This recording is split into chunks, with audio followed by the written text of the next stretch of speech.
welcome to Circuit Breaker Live, the Verge's gadget show where we talk about gadgets, circuits, breaking those. How to break the circuits. I am Nilay Patel. This is Ashley Carmen. Hello. There's Paul Miller. Hello. We have a lot going on in the show today. As you know, there was an Apple event today in Chicago, which I think Ashley and I both claim as our hometown, even though we did I'm from Chicago. I just claim it. I went to school there. Visited Chicago. There you go. Apple had a big event in Chicago. Or as I like to call it, Chi-Town. Paul has been fired live on the air. Just weren't expecting that to happen today. Dieter Bohn was there, Dan Seifert was there, Lauren Good was there, our video director Rebecca was there. We're going to call Dieter. He's in Chicago with the new iPad. He has threatened to unbox it live on this show, so we'll see if that happens. So we're going to talk about the iPad for a while. Then we're going to play with some ridiculously expensive audio gear, which, as you know, is my favorite thing. Jake Kastranakes is going to join us. We're going to talk about some new moment lenses that came out today that we have for the iPhone. Maybe we can make a whole film. And then Chris Welch is going to tell us how to block spam calls from an iPhone. So lots going on. We should just begin. Let's see if we can get a hold of one Mr. Dieter Bohn live from Chicago. This is a moment of truth. Oh, Hey! Dieter. Hey, how's it going? Hey, buddy, how are you? I'm awesome. This delay is great. I'm talking to you on an iPad Pro because my other attempts to get hotel Wi-Fi working in here were a fiasco. So, hi. Perfect. So tell us about this event today. What happened? Oh, you don't want to see me actually do a real unboxing live on the air? I'll tell you about the event. Yeah, he teased it. And make him wait for it. Okay. So it was at Lane Tech Prep School, which is a very, very large, very, I don't know, Ivy League looking school in Chicago. And, you know, standard Apple event, you roll in, you like wait in a waiting area, and then you go into the auditorium. And the auditorium was crazy because we were packed in real tight. And Lauren, who was sitting next to me, was sitting next to two high school reporters who were there to like report for their school newspaper, which was amazing. And then there was a keynote, which was, I don't know, I mean, have you guys watched it yet? Or were you just sort of following along the live blog? We were just following along. We had this show. Yeah. It was pretty standard Apple fare, except it was clear that their agenda at this keynote was not launching this new iPad. Like they have this new iPad. They wanted to talk about it. They wanted to tell us about it. It's like the biggest news that consumers will care about. But what they actually wanted to do was spend the entire time making the case that the iPad is better for education than Chromebooks without talking about Chromebooks unless they absolutely had to. And so they just kept on coming back over and over and over again to like, here's a teacher and their kid made a video. Here's a teacher and a kid in their classroom made an audio report. Here's a teacher and that person made a video. Just nonstop, back to back. Here are all the things that the iPad can do that a Chromebook definitely cannot do. And also, subtle reminder, you can actually set up multiple accounts on an iPad even though nobody knows how to do it and it can only happen in classrooms, but we promise it's easy. They didn't mention that you'd have to have like Jamf or some other MDM to do it, but like they brought up all this stuff that you can do that has been around for a couple of years, but nobody really knows about. Yeah. And then we left and went to the hands-on area where they were showing like AR demos and like Tim Cook walked around, followed, just mobbed by children who wanted to be next to Tim Cook and get selfies with him. That was amazing. Check out our Instagram story today. Lauren Good got him for like 5 seconds on our Instagram story. And then we rolled out. So like the whole thing was an hour long. The labs really like showed us how to set up the mobile device management enterprise software where it's like an hour. And you know, we played around with the devices and we left. Yeah, so let's see this thing. You've got it. Okay, so I have turned it on. There's the box. It looks like an iPad, but special for you, I did not take off the plastic yet. I just turned it on to the plastic. So you get the beautiful It's so good. sound right there. It's really nice, right? And I want to compare it to the iPad Pro for you, but I cannot because I'm using it to talk to you. But here it is. And it looks like an iPad, don't it? Yeah, they didn't change the design of this thing at all from what I can tell, right? Not a single tiny bit. It's still like the single speaker on the bottom, or, you know, speakers on the bottom. There's nothing on the top. It still has a headphone jack. There is no smart connector on the bottom, which is a real point of contention, in my opinion. But the main new stuff is it has a new processor. and it also now supports the Apple Pencil. So, Yeah. yay! And then it also supports that new Logitech Crayon, which is the new $50 version of the stylus that is really fascinating because I don't have one, but it doesn't use Bluetooth. It uses some other mysterious wireless thing. So it's as accurate and it supports tilting, but it doesn't support pressure. And you can use that with any of these new iPads, right? There's some question about whether the Crayon will work with the iPad Pros. I do not believe that it will, but I don't know. The only iPads that Logitech lists are this new 6th generation iPad. Yeah. And then Which, Logitech again, also put out... like, I just got to tell you, it's an iPad. Yeah.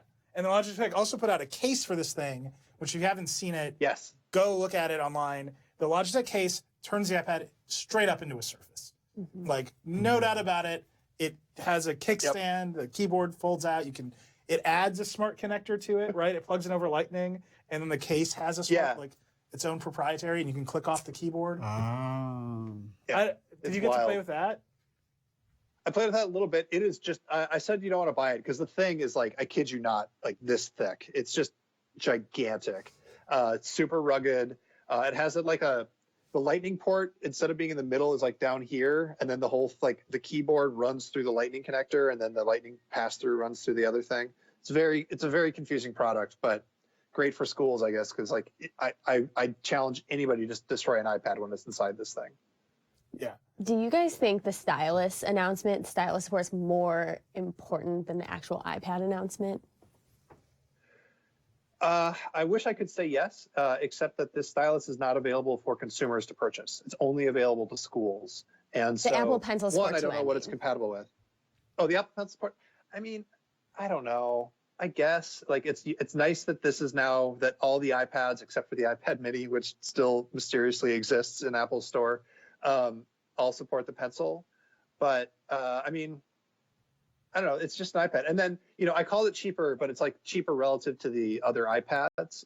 But it's still the same, essentially the same price. It's $329, or you could use Paul's crazy hack to go get it for a little bit less and claim yours. By the way, the crazy hack is By the way, you're really sneaky, Paul. It's not lying. I did not tell anybody to lie.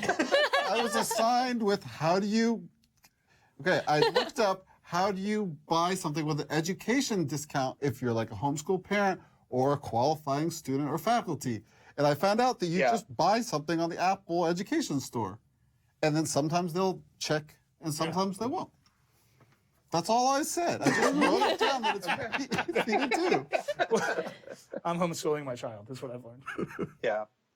I mean, I feel like... Wait, so here's my question for you, Dieter. This thing from hardware. Okay, go ahead. Yeah. So you've got an iPad Pro. Oh, this I thing do. supports the Pencil, which is the most obvious feature of the iPad Pro, even though there's other stuff. Yep. Right? The iPad Pro actually has a 10.5-inch screen. It's got 4 speakers. It's got a faster processor. But the Pencil is what most people think about. Would you use this instead of the iPad Pro? Yeah. So here's the funny thing about that. It feels silly to say I'd spend an extra $700 for this, but the thing that I use the most with my iPad Pro is not the Pencil. It's the smart connector. It's the keyboard.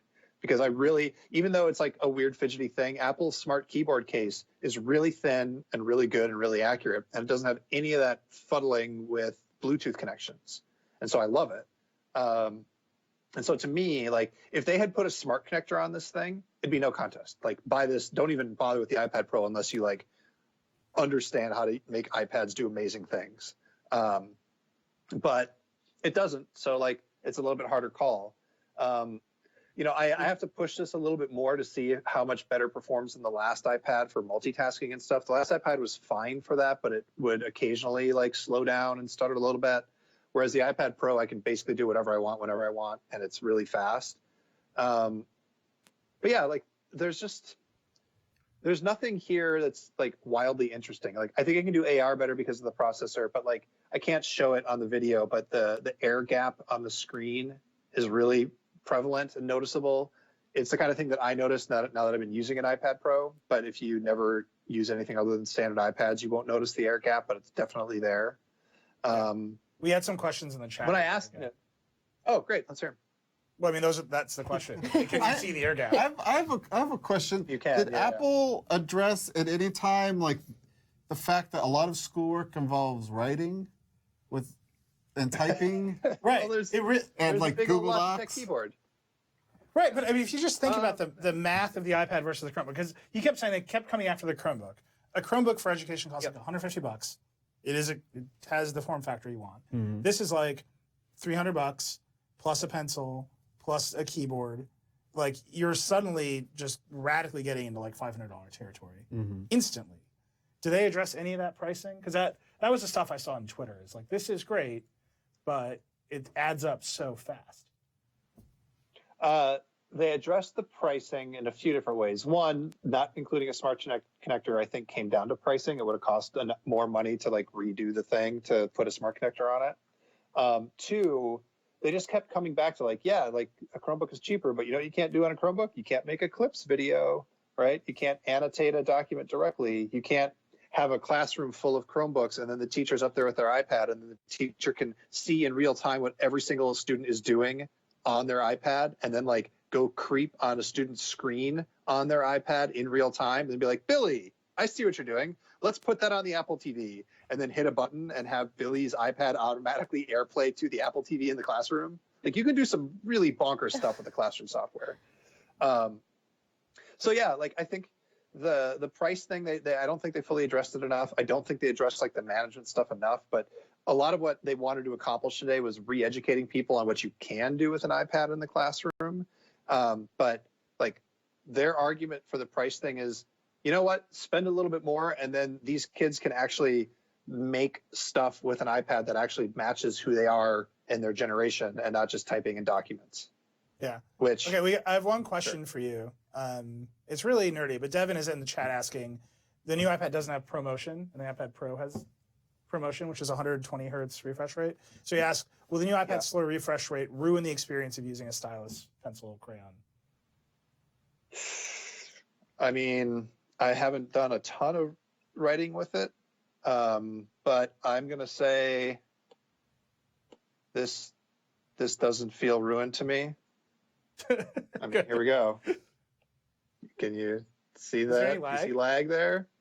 Well, we're on Skype. I'm not. So yes. There's no lag. Okay. I imagine if you were really, really, I don't know, a pixel peeper, as they say, you might notice it. Or if you're doing something really pro with like a photo app and you like really need it to stay up with you, it's possible. But my hunch is that for the vast majority of people, it won't be a noticeable difference.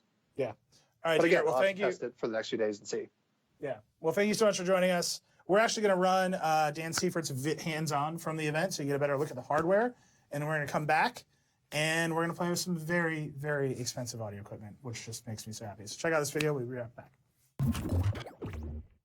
Hey, this is Dan Seifert with The Verge, and we are here in a high school in Chicago, and what we're looking at is the new iPad from Apple. Now, this is available to both consumers and students. It replaces the old 9.7-inch iPad, so this has a 9.7-inch screen, and there's a couple of new features with it. Internally, it's got the Apple A10X processor, and then it has support for the Apple Pencil, which I'll talk about in a minute. But otherwise, it is basically the same iPad that we've become familiar with over the past couple of years. Again, it's a 9.7-inch screen. It has Touch ID on the home button here. You've got speaker on the bottom. Of course, your lightning port, front-facing camera, rear-facing camera. Of course, this model is an LTE-equipped one, so it's got the panel here, and of course, your Apple logo. Very straightforward. There's nothing really new in terms of the design here. It is very much an iPad, but it is a little bit faster than the one that was released last year, thanks to that new processor. And then, of course, the big new thing, especially for consumers and educators alike, is the support for the Apple Pencil. This is the first time that the Apple Pencil has worked with an iPad outside of the Pro line. So you can use the Pencil, of course, to navigate things. But one of the things that they've been showing off here is new iWork suite. And one of the new ones is Keynote here. You can create presentations and draw and animate them with the Pencil. So even if you are creating a presentation and you make a drawing on there, you can actually, let's get to my drawing. This is, I apologize, it's really bad, but there's my plant growing up out of the soil there, which I drew with the Pencil just a couple of minutes ago. So of course, and then it of course works with all of the other Apple Pencil supported apps, so you can use it to take notes, you can use it to draw, you can use it with any other app that uses the Apple Pencil. The Pencil is not included in it, however. It does cost $99 extra, which hasn't changed. It's not much of a surprise.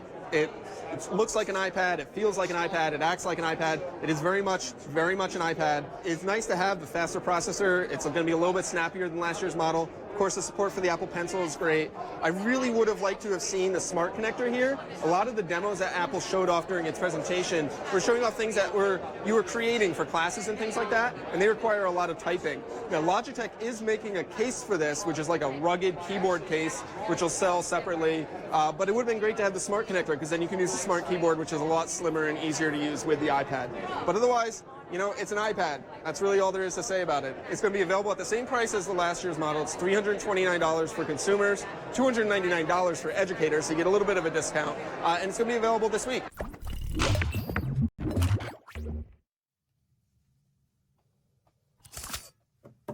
So I think it's fair to say it's an iPad. It's an iPad. It's like very much an iPad. It's an iPad. There's like Dieter, when he was writing his hands-on, just texted me and said, "I've run out of things to say." It's an iPad. It's an iPad. Okay, we'll have more from the iPad. Both there's tons on theverge.com. Obviously, Dan's videos on YouTube. Go check all that stuff out if you were interested in the iPad. Trust me, I have lots more to come. But I want to talk about something way more fun. So we on the show have speakers a lot.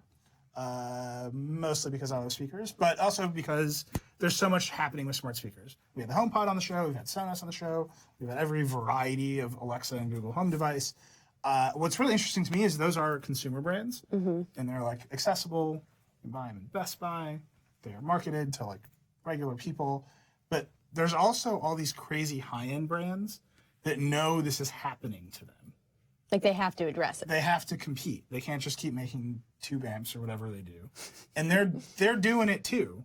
So this company Name, which is from the UK, they make really high-end audio. They have a sparkling reputation for making things that sound good. They just up and sent us some of their gear. This is true. They just reached out and said, we're making streamers too. We want to send them to you. So we have 2 of them. Let's start with this Cube. So this is the Name Muso Cube. Oh, good. Cube is spelled QB. Just take a guess how much. This is an all-in-one speaker. I have it's not fair. I can see. But don't look. Guess. It's the chat guessing. Guess how much this thing costs. Yeah, that's good. That's good. Have them guess. Let's see. This is also Can a we good get some test guesses of in here? our stream latency. Yeah, our stream. What we're learning is a stream is very. Because in my experience, like high-end audio gear, everything starts at around 1,000, and it goes up to 20,000 or 80,000. Right. So but if they're trying to put streaming stuff in there, so that was a reasonable. 7,000. Okay, we got one guess to 7,000. That's high. okay, On that scale, this is reasonable. This is $1,350. nice. And you can see Paul. Can I get Paul come up here? Oh yeah. You got the Spotify light lit up on top. It's a Spotify Connect device. It has maybe the nicest volume knob ever on the top. The LEDs. Wait, is light it? up. That's not just touch. It's an actual This physical is a knob. physical, huge physical knob. It's got this huge heat sink on the back. It's got an Ethernet port. In case you're that kind of person, it's got optical out. You can stick a flash drive in it. You can see the front here. So that uses this app, which is Name's app. I will tell you this app is not great. So they built their whole own app. Their whole own app. Okay. So you can hear Spotify. I'll tell you what's going on. We can just turn on like the radio. You can see it switched to internet radio. Could change when we end. Oh, wow. Well, you wanted some good 300 pieces of NPR. music. This one has been real finicky. Look at that. It's That's still to not come great. tonight on Classic FM. The Lion roars and roars. Let's see what this is. I don't. It's just making nature sounds at us. So this is like a $1,300 all-in-one streaming device that competes with Sonos, that competes with all the other stuff. It does not have a microphone in it, so it won't do Alexa stuff or okay. whatever. It sounds good. It sounds great. It's huge. It has a light on the front. Would you spend $1,300 on this? No. No. Nilay, no. But, I mean, people value high-end audio. Like Vlad, Yeah. who listens to headphones all day long, would probably appreciate this. Yeah. So to me, this is just like one of those things where I mean, obviously it has super high-end DACs. It can support something like 24-bit, 96 kilohertz music. For a little bit. And it works with all the streaming services? Yes, so it has Tidal support. It has Spotify support. You can AirPlay to it. You can Chromecast to it. It has Bluetooth aptX support. It has like 15 digital like other inputs. That's nice though. It sounds great. And it's got optical out. Could you connect it to more speakers, or is it really just This one is for this. So this is $1,300 here. Okay, now let's look at this other. It looks cool too. Paul, we're gonna need a Podcast for this. So this is the Nime Unity Atom. You get the app here. If you can see the front, it's got a big LCD on the front. The LCD is hilariously not a touch screen. It just sort of tells you what's going on. So I can get some music. Oh, of course. remember the days? Of course, we lost it. All right, well, I'll just try to. Wait, it's showing numbers. What does 63 mean? So we've got a that's from the USB knob. key plugged into the back here. So now I can press the source button, which is incredible. Just like the good old days. I can hit play on Spotify. Let's see if it does something. I think this one might have lost its Wi-Fi connection while we had it under the table. This is what Circuit Breaker is all about. See, that's what I want, but it's not a touchscreen. But you can't use your... Oh, we have a giant remote. There's the remote. Solve this Does problem. this work with both of them or just this one? Just this one. Bluetooth. Nothing like a Bluetooth pairing on Circuit Breaker. Oh, look, they misspelled analog. They're British. They can't help it. Yeah, it's not seeing this USB, I think, is the problem. This USB key is startlingly hot. Anyway, while we're trying to make this work, what I'll say about this one, $3,000. It does not contain speakers. But it's an amplifier, It's right? an amplifier. So they sent us very expensive, multiple $1,000 speakers. How much? They didn't tell. The speakers are not. They don't make them, so they didn't tell us. But they're also very expensive speakers. They were very nice on the phone. They said, "We feel that these pair the best with this." Because let me tell you, my ideal audio setup Yeah. is in my house right now. Yeah. I have an Echo Dot, and I have the aux jack from the Echo Dot going to a nice, not amazing, but nice amplifier, which goes to a pair of monitors, kind of like this, but way cheaper. Yeah. And that works, and that's like a total, probably like a maybe $300 setup. Yeah, I'm just wondering if we've gotten complacent with like audio quality at this point. Because I know when I got into records when I was younger, my dad like decked it out, bought nice speakers, amplifier, everything. And now I'm just like, oh, I'll just buy a Bluetooth speaker and play some music. Yeah. Like I don't worry about a whole setup, but maybe I'm missing out on an experience. I mean, No, I don't want the cube. there is way, way, way better sound than like a capsule speaker. Like, how big is your Bluetooth speaker? Oh, it's old and not big. And then even if you have like a big speaker, a lot of times you can tell, especially when you like listen to them side by side. Like a lot of people will, even if they have nice home theater equipment, they'll listen to music through it. And home theater equipment really isn't designed for music specifically. I don't know if this is a real music term or sound term, but I find it has like a slow response. So like snappier sound. Yeah. It's kind of like sluggish on that. But so when you have a really nice dedicated music listening device, Oh my God. then you can do that to all I people. get is talk radio. American Burn Association. Now Nilay Our producer is not into music. He just clearly. Our biggest fan. I don't know what. this is the most expensive NPR listening device of all time. This is all I got. We'll see if this works. Let's see if Spotify works. Here we go. It's not gonna work. This thing is fighting the Wi-Fi. Anyhow, my Does point. this auto-tune to the room? That's a question. It does from- not auto-tune to the room. You are meant to calibrate it yourself because people who buy expensive stuff want to calibrate their own things. Really what it is an incredibly high-end digital and analog converter, incredibly high-end amps, incredibly high-end everything. And, you know, if you have your own digital sources, if you like have a huge FLAC collection, I do. Do you? I've got a couple albums on FLAC. yeah. And you want to reproduce that stuff as high quality as possible, you buy this $3,000 thing. I read some like audiophile reviews of it, and people are in love with it. So they did a good job. I really like this. I think this is the only thing that I truly. What's funny is if you. Well, don't leave it on 75. Yeah, I'm a little scared here.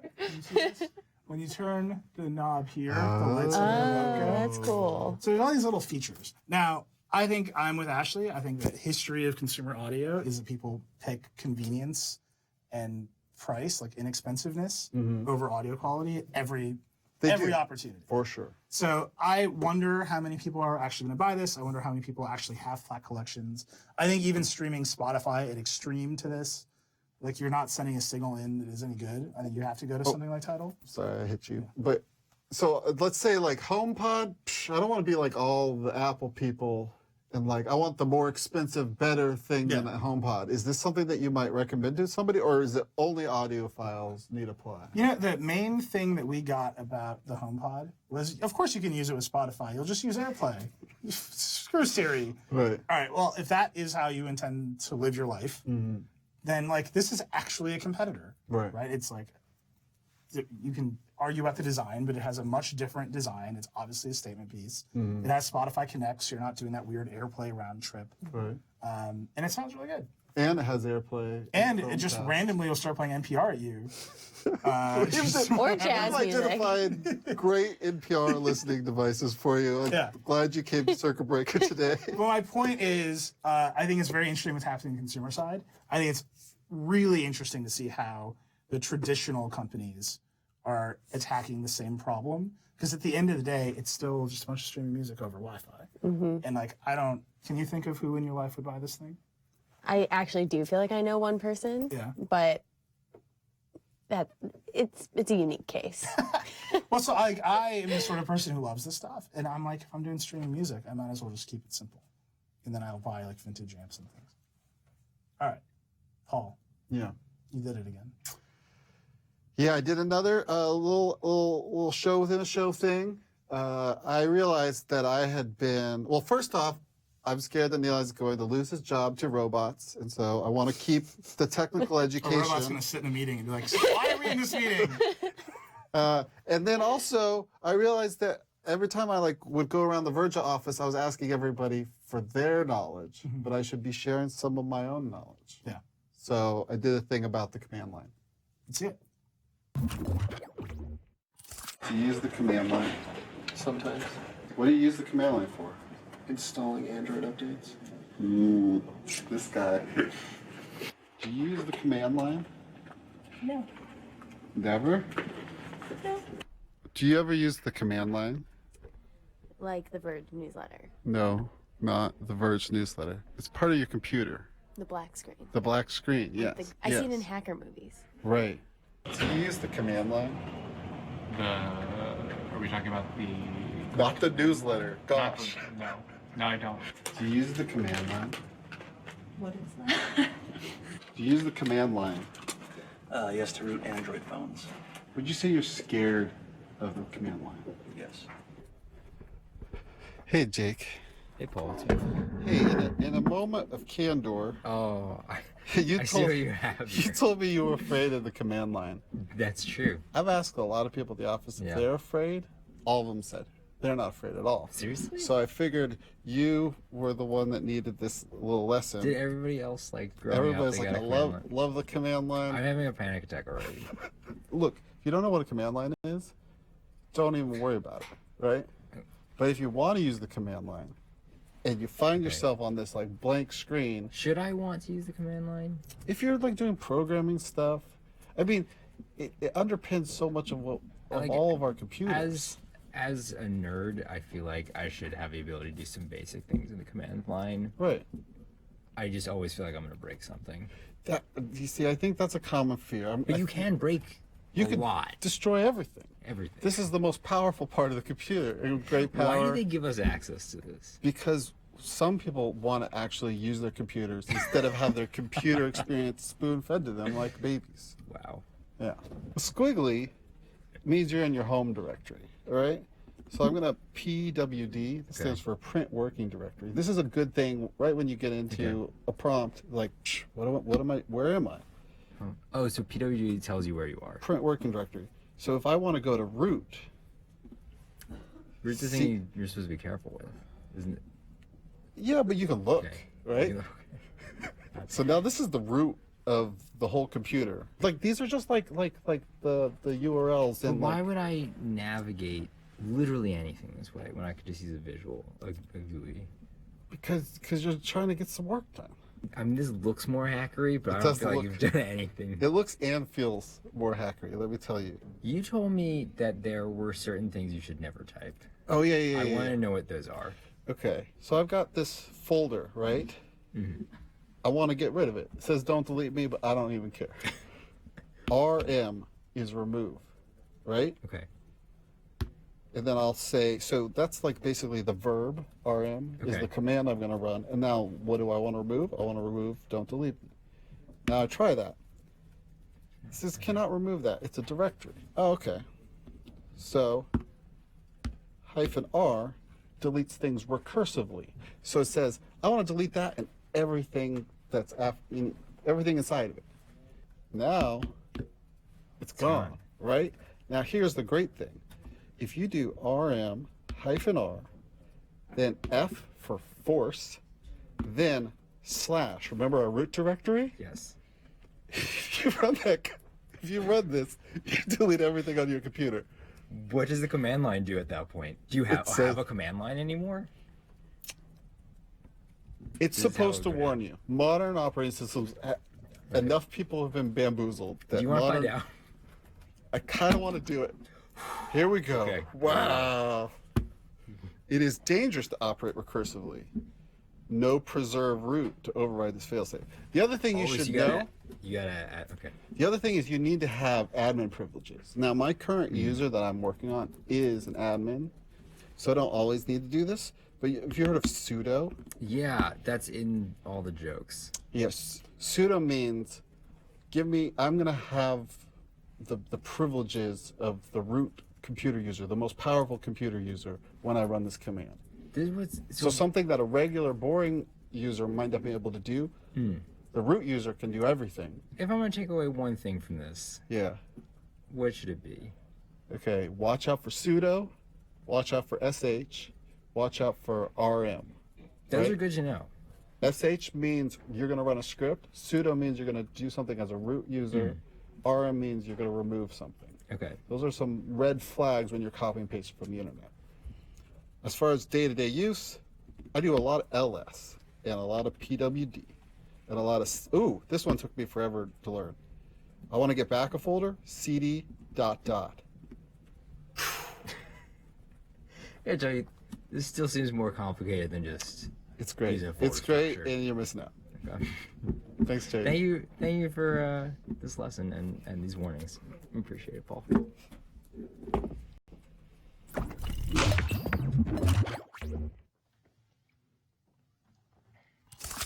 How did we get here, Paul? We just live streamed damn command line. Learning is its own reward. I haven't wiped my computer a single time since that video. Yeah, just open the terminal. All right. Well, Paul, we're just gonna keep letting you do what you do. But look, it's a dynamic duo themselves. Oh yeah, hey, remember us from the last time? I have to say our previous segment with the Unity Atom might have been the most catastrophic circuit breaker fail of all A time. lot of NPR. I would say that was actually a really good demonstration of what it's like to get into high-end audio. Yeah. So I think that was Everything a is a success. little bit more broken. Yeah. But do you know who is good at making computers?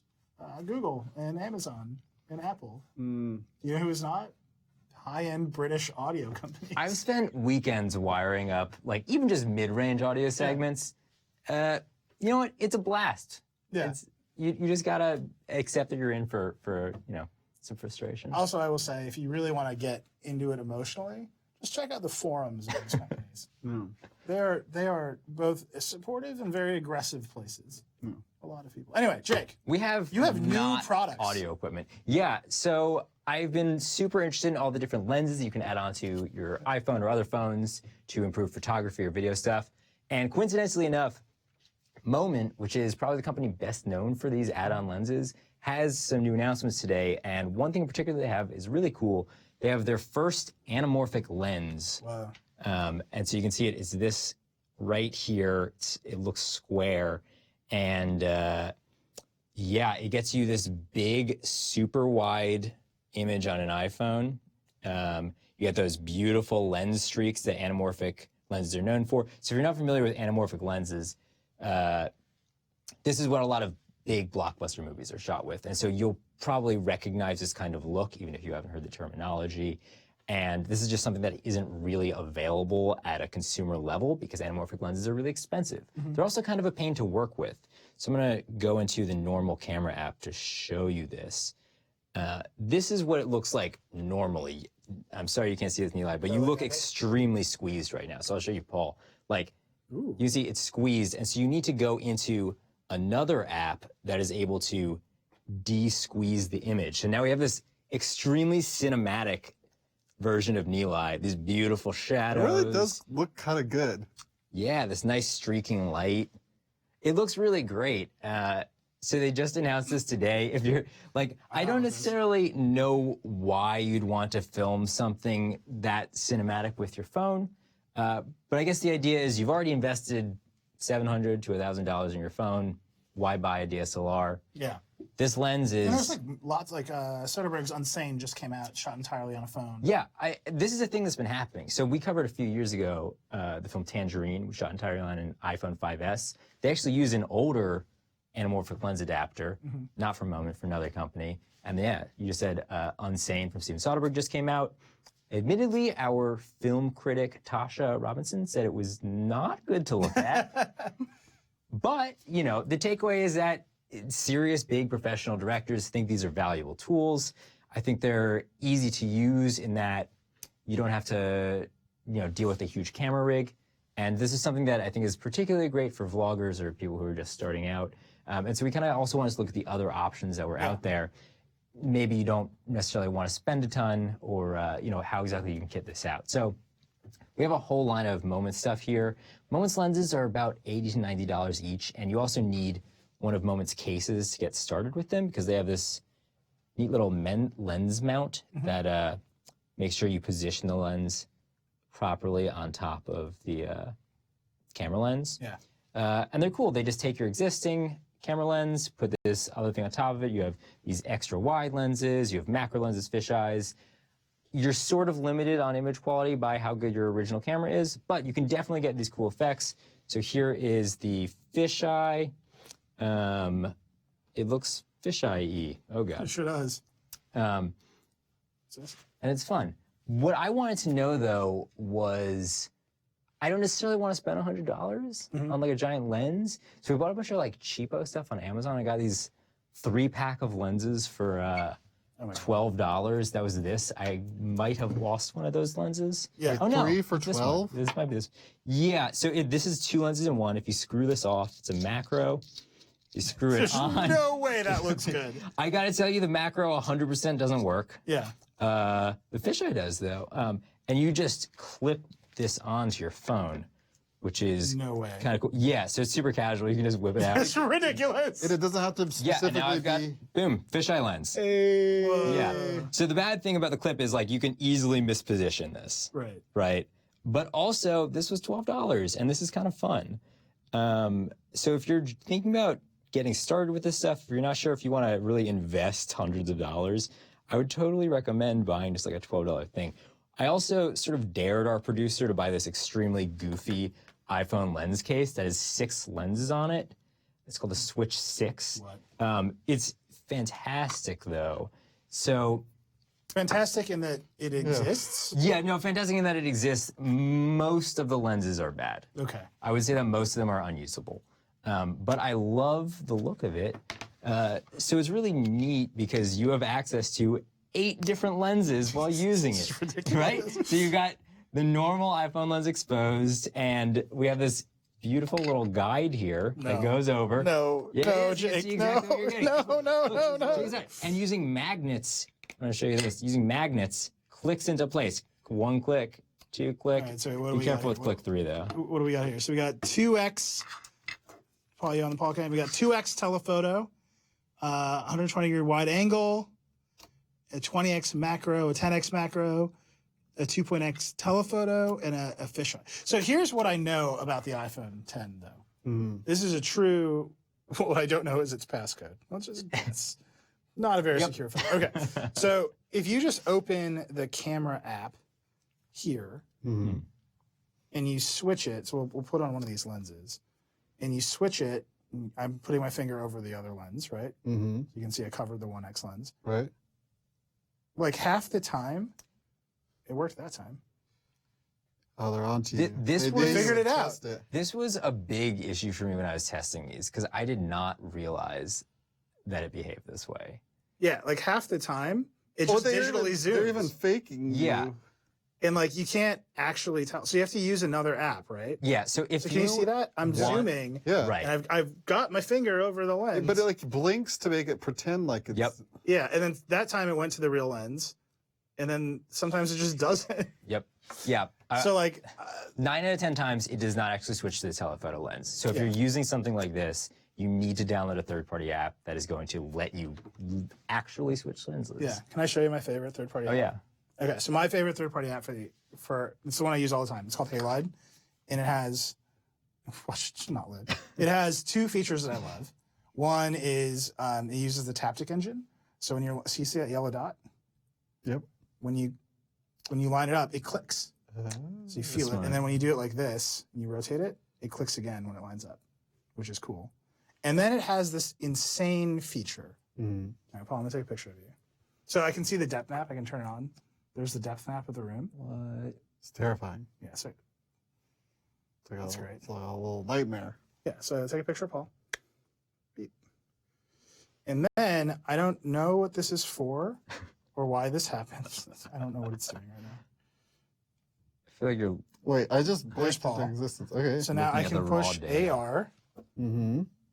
and it's gonna move around. Okay, I figured it out. Hopefully we have enough light to make this work. Hey, there Place we this go. photo, and now, bizarrely, I can see Paul. Like the depth No. map of Paul in AR. Go, Which- Paul. Which Wait. is like, why do you want this? Wait. But it's like my Wait, favorite let me hold this, new let me hold camera this, let me trick. hold this. Okay, so we got side. Oh. It's very confusing. I'm not entirely sure I'm what it's for. Really, really into this. I always wanted a virtual. This is a statue great of look Paul. for me. It's great. It's insane. Halide is $5. Mm-hmm. It's the app I use when I want to actually make sure it switches the lenses. Tons of manual control. I think it's like if you invest in this stuff, it is very important to upgrade from the stock camera apps, right? Yeah, 'Cause none of this stuff is. The stock camera app is just hopelessly confused. And you don't have a lot of options for setting exposure and stuff, whereas you can really lock things in Yeah. if you're, trying to make a film and need to control light and stuff. So I actually took a bunch of photos with these outside to show you how Moments lenses compare to the standard iPhone lens and compare to these cheapo lenses. I'm gonna go over here and Yeah, show you some of see 'em. these because there's a really big difference between the cheap stuff and what the iPhone can do. So first, just to give you an example, this is what comes out of the iPhone's telephoto. And so when you add on a telephoto lens like Moment, what you get is much, much further. You can see a really big distinction here. Where you go from this to like pretty tight on that building. So that's really nice. And there's actually a pretty bright image. It's not perfectly sharp, but it looks relatively good. And I got to tell you, it is far superior than what you would get out of the Switch 6. I don't remember if I kept that in this slideshow or not, but yeah, this is the Switch 6 or whatever it's called. This is completely out of focus. This is one of the lenses just don't use. So next up we have the fisheyes. So this is the fisheye from the Switch 6. I think this is totally fun and usable. So that case was $35. This is a really fun effect. You have this vignetting on the outside. Very This is what- 90s music video. yeah, it's cool. And this is what you get from the clip-on. Again, you have the vignette, but it's nice and bright. It's, it's there. It works. But this is what you get from Moments fisheye. You have the full image. It's not as strong of an Yeah, effect, not at all. but you do have that curving. So I think it's It's also a much nicer photo. yeah, it's a lot more usable in a lot of ways. So I think it's clear that Moments lenses are superior. Again, whether you need to spend $100 on an iPhone lens is maybe another question, but they're definitely doing more. So here's another one. Paul, you told me you liked macro lenses. Yes, I love so I really love Moments macro because it actually has a shade on it So it's this that helps way. you figure out exactly how far away to position the lens from the object you're trying to shoot. So right here, we have a close-up of a notch on a tree. And so I just put the lens right up against it, and you get this really cool thing. And I want you to notice there's this depth right here along this thing that's popping out, because we're going to show you the next one. I want you to know how it would look if I just zoomed in on the iPhone, and this is what you get. It's super flat. There really is a big difference by going to a macro lens. And just in case you're curious, don't ever buy a cheap macro lens because it looks like this. This is all I could get in focus, so this is terrible. So yeah, that's the difference between the lenses. There really is a big distinction if you want to spend a lot. And one of the other things we're talking about is you can really kit out your phone and build a filmmaking or a vlogging rig if you wanted to, using all of these accessories. So aside from the fact that you have these extra lenses, you can also get a mic like this. This is from Shure. You can buy it in Apple stores. This is recommended by our audio engineer, Andrew Marino. He said it's a stereo mic. It's really good for collecting, just field recordings. It would be nice if you're recording somebody's guitar. You can also go into the app and dial in the recording patterns that you want. So you could use it for recording people's voices on interviews. This would be better if it was not attached to a bad case. This is not it works with this case. Unfortunately. Is it? It's a good question. This is a new case, right? Oh yeah, I didn't talk about this. So this is another New Moment product. this is also another New Moment product. This is their first battery case for the iPhone 10, which is going to be helpful if you're going to be shooting all day. It is a little big, but it has a 2-stage shutter button, which is cool. I really like the kind of speckled look on it. This whole look right here is out of control. Yeah. This is a lot. And wait, we're not even started. So you're outside, you're in bright sunlight. You need to cut down some of that sunlight. How about an ND filter? Yes. Well, we're going to slap that on. All right. All right. We're not done yet. No, please be done. Because You're gonna put we out the still Osmo? have the Osmo Mobile No, 2, which this I thing actually is won't broken. do We're because running way out of time. it is broken. It is definitely broken. I broke it earlier. It's my fault, I assure you. This is wild. Like the fact that we're using this as the basis of a full camera rig is, we were showing the Apple event today. When I go to those events, like we still bring DSLRs, like everyone around us, iPhones, these kinds of microphones, moment lenses. It is amazing how many other professional journalists have completely moved over to this stuff. It's absolutely wild. Yeah, what was it? Vlad went to that auto show, shot a bunch of beautiful cars with a Pixel. All right, we're going to say goodbye to Jake. Goodbye, Jake. We're going to take your questions. Chris Welch is going to join us, and we're going to talk about blocking some calls. We're in a live person swap right now. Yeah, so Mousy Edge says, don't get me wrong, this is cool, but at some point people will still go up to get a decent camera. I truly believe this is true. I just bought a DSLR. I am shocked. A new Nikon, it's a D7500. I am shocked at how much better those photos are than my camera phone photos. But what I'll say is the thing is huge. Right. To get a good photo out of it takes a lot of work. Like you have to know, you cannot just put that thing in auto and go for it. I also think it's like a different mode of being. I remember my little brother is a really good photographer, and it's just because he keeps on taking pictures. And people are like way more casual about taking pictures with phones. But when you have a digital SLR, you have to kind of be aggro. You have to be a person that like, look, I like taking photos. I'm going to take a lot of photos. And it can't just be as casual as it is with the phone. But if you do, you can get really good photos. Yeah. All right. And then someone says, Marcus says, somebody shot a movie with an iPhone. That is what we were just talking about. Steven Soderbergh just shot Unsane completely on iPhones. He was so hype about it. That was on the 7S, correct? I believe so. He was super hype about it, gave a lot of interviews, even to us. We were saying this completely changed how I thought about filmmaking. I can get phones in place. I can get a regular camera. Tasha watched the movie. The storytelling of the movie is one thing, but she kept pointing out, this movie looks bad. Yeah. Because you can't get the dynamic range. You have to light differently for phones. I think it's interesting to see where that goes. Okay. Chris Welch is here. Hello. Mr. Welch. How's it going, everybody? It's going. So we do Ask Circuit Breaker. We do. I believe we have a voicemail. Yes. So I am here to tell you how to prevent spam calls and robocalls. And this is one that I saved on my voicemail. Just one. It's very We have typical just for received a notification regarding your tax filings from the headquarters, which will get expired in next 24 working hours. And once it get expired, after that you will be taken under custody by the local Who cops. falls for As this? there are 4 Cut serious this. Stop this. allegations pressed on your If name people are at this falling moment. for this on their phones, they might accidentally fall for it on a YouTube stream. Right? Like, But they do fall for it, and that's the whole point of this. Like, they have such little overhead to make thousands and millions of calls. Actually, so the stats are there are between 2 and 3 billion robocalls and spam calls in the US alone every single month. And that's gotten people so upset that they've complained to the FTC over 375,000 times every month. So this is a really bad crisis at this point. It seems only over these last couple of years to have just gotten out of control. There are some ways to kind of fight against it. None are perfect by any means, but they'll help you out quite a bit. Okay. So you wrote a whole article that's on the website. So we've got a how-to. This is already our most read how-to of all time, so everybody is very interested in how-to. It's called How to Stop Annoying Robocalls. Yes, and they are rather annoying. Search for it. So your first line of defense is if you buy a phone from Samsung or Google, they have built-in spam protections.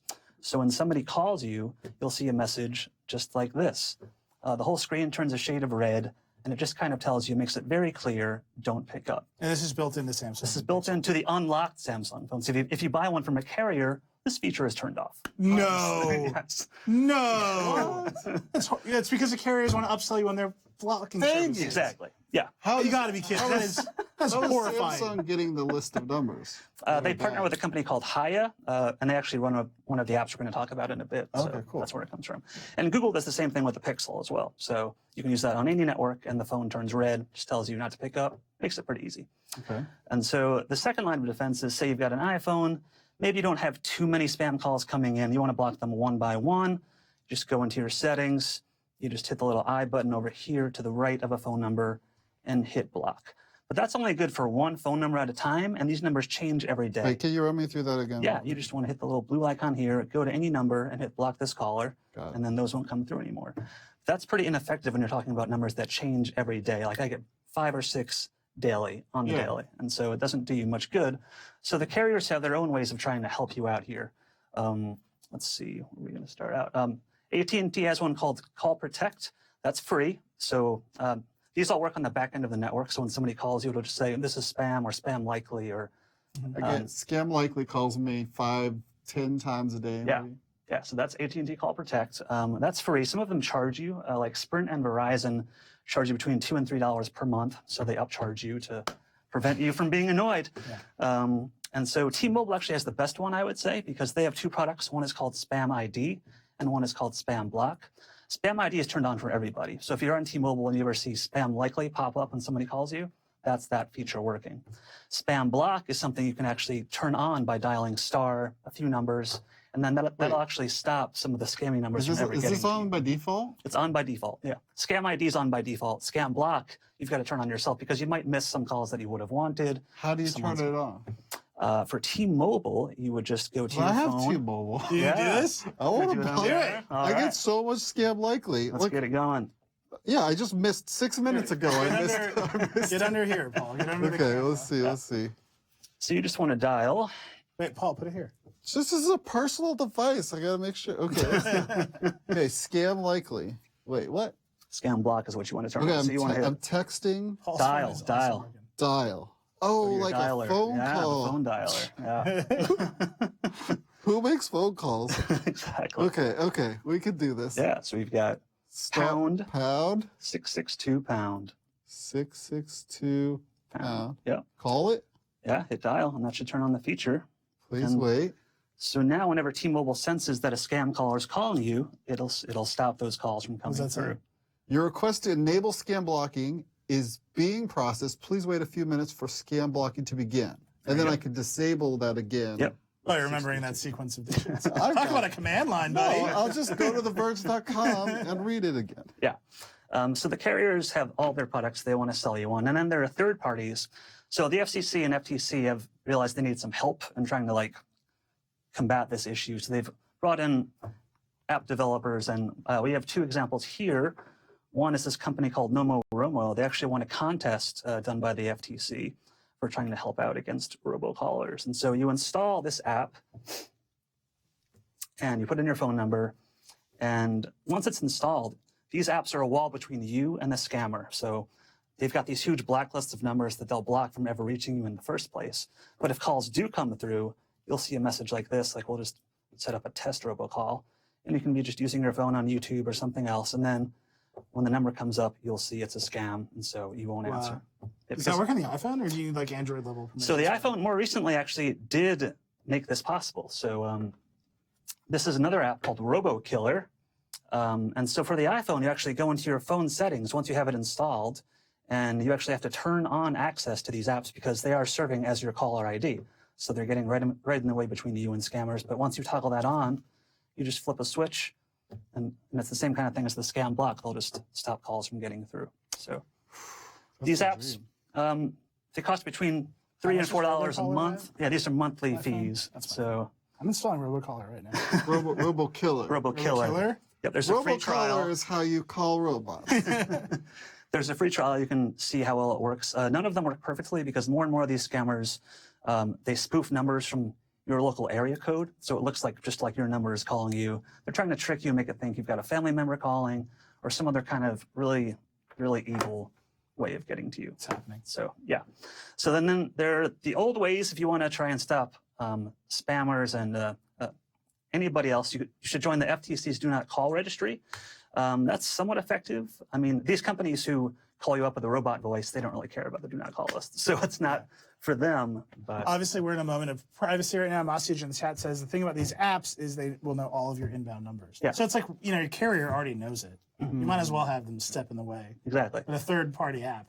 Now a man named RoboKiller knows. Yeah. So they ask for your contacts. You can say no. They say they only want your contacts, so those numbers on the whitelist, and those won't be blocked compared to everybody else. But yeah, join the Do Not Call registry. Wasn't this supposed to get wiped out? Isn't this supposed to be illegal? Like, why are we in a place where there was all this fuss about this stuff, robocalls being illegal, and Do Not Call and all this stuff, and it's getting worse to the point where I'm installing ridiculous apps and carriers are charging you monthly fees? Like, what happened? Like, why is it getting worse? They're just so hard to catch, and it's so easy for these people to do. I mean, there's no overhead to call thousands and millions of people, and once one person falls for a scam and hands over money, then that was all worth it. So the FCC and FCC are trying to stop it, but most of these people are overseas, so they can't really do much to actually shut them down. The FCC wants to fine people $200 million, which seems appropriate. All right, let's end on that dark note. Is there any hope on the horizon? We'll see. Whatever. Gosh. Protect yourself. That's what I'm saying to you.